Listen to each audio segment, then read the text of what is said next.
Penasihat Korps Garda Revolusi Iran Muhammad Reza Naqvi menyatakan bahwa Amerika Serikat telah gagal sejak awal dalam upayanya untuk menggulingkan pemerintah Iran dan memecah belah keutuhan wilayah negara Iran.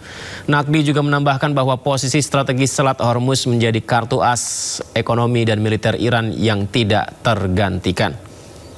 هدفش رو کسی که این جنگ رو شروع کرده بیان میکنه. من میخوام چه بکنم؟ پیروزی زمانی میتونه حاصل بشه و موفقیت زمانی میتونه ادعا بشه که کسی که هدفی رو مشخص کرده به هدف خودش رسیده باشه. دو تا هدف اصلی در جنگ دولت امریکا اعلام کرده و اونم این که نظام ایران رو براندازی کنن و ایران رو تجزیه کنن. این هدف اولیه بوده. این هدف تو همون بعد به خودش شکست خورد. تصور خیلی کوتاه‌بینانه طبق همون خصوصیتی که عرض کردم اینها داشتن که ظرف 3 روز 4 روز مثلا nizam Iran براندازی میکنن و مثلا ایران رو تجزیه میکنن. Ini تصور. Perang antara Iran dengan Amerika Serikat dan Israel memasuki babak baru. Ketiga negara ini terus galang kekuatan untuk memperkuat militer mereka.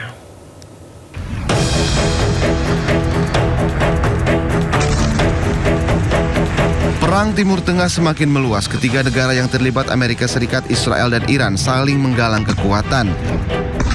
Iran merangkul sejumlah negara tetangga. Oman menjadi salah satu negara yang mendukung Iran menguasai Selat Hormuz. Kini, Iran mendekati Irak. Iran mengajak Irak untuk bersama-sama menghancurkan pangkalan militer Amerika Serikat di Timur Tengah. Presiden Amerika Serikat Donald Trump pun murka. Presiden AS Donald Trump mengancam akan membombardir Oman jika menghalangi upaya pembukaan kembali Selat Hormuz. I mean, we control it. We control it with the blockade. We have a blockade. We control it with the blockade. And I like the idea of declaring it a territory. We have total control over the Strait. Meski kondisi terus memanas, namun Pakistan terus mendorong Amerika Serikat dan Iran ke meja perundingan. Namun hingga kini belum ada kesepakatan antara keduanya. Perang di Timur Tengah semakin meluas. Iran mengancam akan menyerang pangkalan militer Amerika Serikat yang berada di Eropa.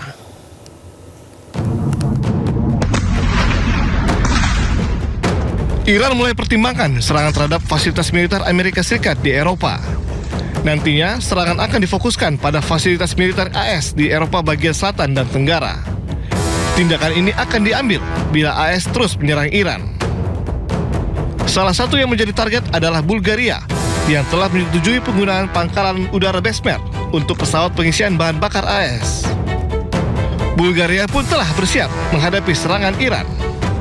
Отношение на базата в Безмер, координирано с Министерството на отбраната и под ръководството на министър-председателя сме предприели всички възможни мерки, включително сме се подсигурили като мерките, които сме предприели са за много по-високо ниво на заплаха от тази, която реално се докладва по линия на службите и постъпващата информация. Следим постоянно ситуацията и процесите и ще продължаваме да прилагаме мерки, които са изпреварващи и са в много по-голяма степен така интензивни спрямо нивото на информацията за заплаха към момента. Tak hanya itu, serangan yang menewaskan 3 personel militer AS menjadi bukti kemampuan Teheran menyerang target dalam jarak jauh. Juru bicara Kementerian Luar Negeri Qatar, Majid Al-Ansari, mendesak Selat Hormuz agar segera dibuka kembali. Dalam pernyataannya, Majid Al-Ansari juga mendukung agar negosiasi antara Amerika dan Iran dapat kembali berjalan untuk meredakan krisis regional.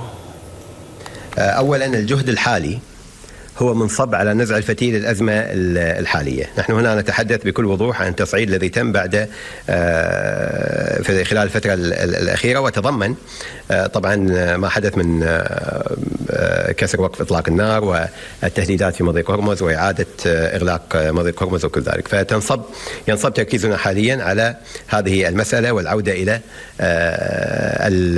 ما ورد في مذكرة التفاهم والعودة إلى المفاوضات بين الطرفين. هذه الجهود طبعا ما زالت مستمرة، ولكن كما تعلمون نحن بانتظار كذلك التوصل إلى اتفاق بين سلطنة عمان الشقيقة وإيران حول المضيق، ما سيمكننا طبعا من كما قلنا العودة إلى إطار المفاوضات. ولكن أيضا يجب التأكيد على أن الأزمة بشكلها الحالي هي تمثل طبعا تهديد علينا جميعا، ونحن لسنا في إطار تطبيق ما ورد في مذكرة التفاهم بشكل طبيعي. خارطة الطريق التي رسمتها مذكرة التفاهم ليس هو ما يتم حاليا، ولكن من ناحيتنا فنحن مستمرون في جهودنا، ونؤكد على أن الطريق الوحيد للمضي قدما هو وقف إطلاق النار، فتح مضيق هرمز وضمان حرية الملاحة والعودة إلى طاولة Indonesia dan Jerman terus memperkuat hubungan ekonomi melalui pengembangan kerjasama di sejumlah sektor strategis. Menko Perekonomian menjelaskan upaya memperkuat investasi dari Jerman didorong mulai dari investasi energi terbarukan semikonduktor hingga pendidikan vokasi. Dalam pertemuan tertutup antara delegasi pemerintah Jerman dengan Menko Perekonomian Airlangga Hartarto, Indonesia mendorong sejumlah proyek potensial di sektor energi terbarukan serta penguatan rantai nilai industri semikonduktor untuk menjadi tujuan investasi Jerman ke depannya.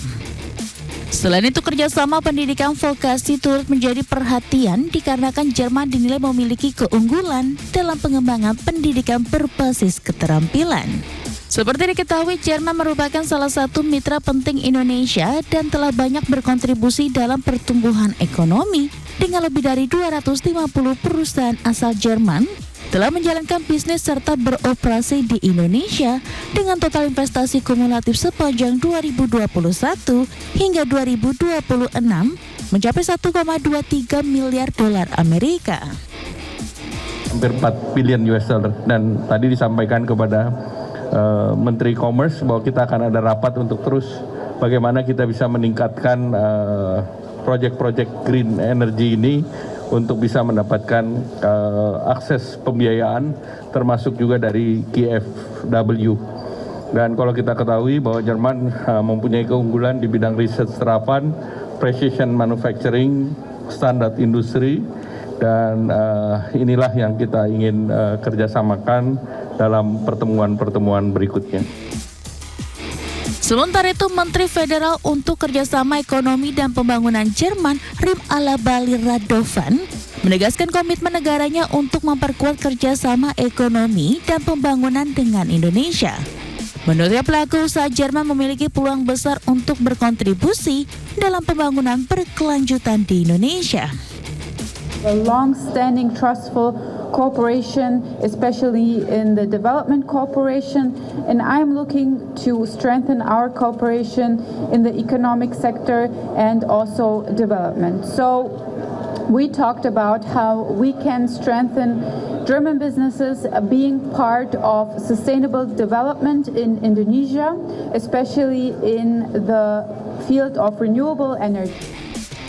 Selain investasi, kedua pihak juga membahas perkembangan Indonesia-European Union Comprehensive Economic Partnership Agreement yang diharapkan dapat ditandatangani pada tahun ini.